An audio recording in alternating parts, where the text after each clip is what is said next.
Ya, pemirsa, seorang saksi TPS di Kabupaten Halmahera Barat, Maluku Utara, kepergok melakukan pencoblosan sebanyak 15 surat suara sisa. Ya, setelah ditelusuri pemirsa, pelaku juga melakukan pencoblosan yang sama di TPS lainnya.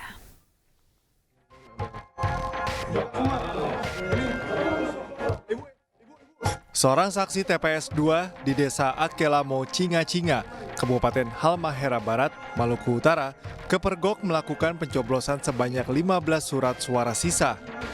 Temuan ini direkam melalui ponsel petugas saat saksi diminta petugas kepolisian menunjukkan surat suara yang baru dicoblosnya di bilik suara. Setelah ditelusuri, pelaku juga melakukan pencoblosan sebanyak 2 kali di TPS terpisah. Pelaku tak sendiri, ada 2 saksi lain melakukan hal yang sama. Ironisnya, mereka membawa masing-masing 15 surat suara, sehingga total suara yang dicoblos ketiganya sebanyak 45 surat suara. Ketiganya telah diamankan petugas, sementara peristiwa ini telah dilaporkan kepada Bawaslu.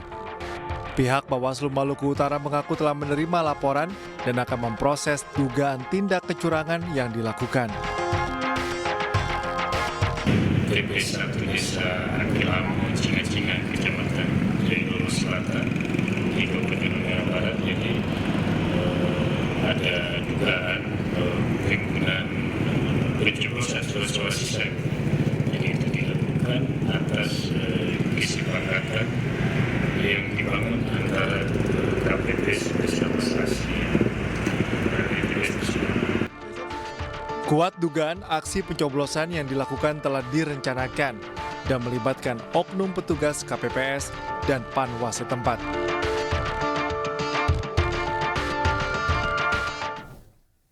Ya, pemirsa, ada saja kelakuan pemilih dalam menyalurkan hak suaranya di pemilu 2024. Ya, sebuah surat suara dicoblos dengan 2 tusukan berlingkar besar di TPS 005 Kecamatan Mamajang, Makassar, di mana video surat suara bolong ini pun viral di sosial media.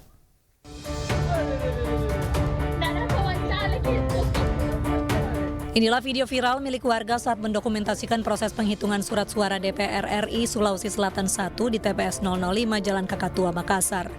Dalam rekaman saat melakukan penghitungan surat suara yang disaksikan para saksi, penunjukan surat suara tidak sah ini disambut goyonan ketika seorang pria memegang kertas suara sobek karena melubangi hingga bolong besar di foto salah satu paslon. Meski di TPS ini telah terdapat tata cara memilih, namun banyak surat suara yang batal. Saya sih tidak tahu pastinya ya, cuman kita pas perhitungan suara kita buka sudah seperti itu. Tidak tahu siapa yang bikin ya, karena kita tidak tahu DPR RI. Meski demikian, hasil penghitungan surat suara di TPS yang viral ini berjalan dengan lancar dan aman.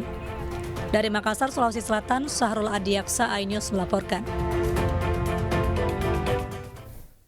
Ya, pemirsa, lebih dari 4.000 pemilih tetap bakal mencoblos pada pemungutan suara susulan di Jakarta Utara. Ya, sebelumnya 17 TPS terpaksa membatalkan pemilu lantaran logistiknya rusak terendam banjir.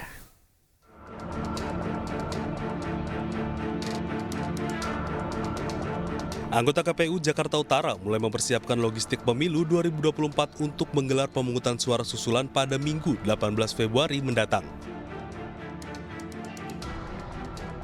Persiapan dilakukan dengan memperbaiki logistik yang rusak akibat terendam banjir maupun merapikan logistik cadangan yang ada di gudang KPU Jakarta Utara. Setelah selesai disiapkan, logistik didistribusikan ke 17 TPS yang tersebar di Kelurahan Sunterjaya dan Kelurahan Pegangsaan 2. Sebelumnya, 12 TPS di Sunterjaya dan 5 TPS di Pegangsaan 2 terpaksa membatalkan pemungutan suara pada hari Rabu 14 Februari kemarin. Data yang masuk di kami, usulan yang masuk di kami ada 17 TPS. Sebarannya masih sama di 2 kelurahan, yaitu Kelurahan Pegangsaan 2 5 TPS dan Kelurahan Sunterjaya 12 TPS. Ya. Kalau di total dari 2 kelurahan tersebut ya 17 TPS itu ada 4.651 pemilih. Sementara itu di Jakarta Utara, surat suara masih bergerak ke tingkat kecamatan dan akan dilakukan rekapitulasi. Dari Jakarta, Rizky Falufi, iNews melaporkan.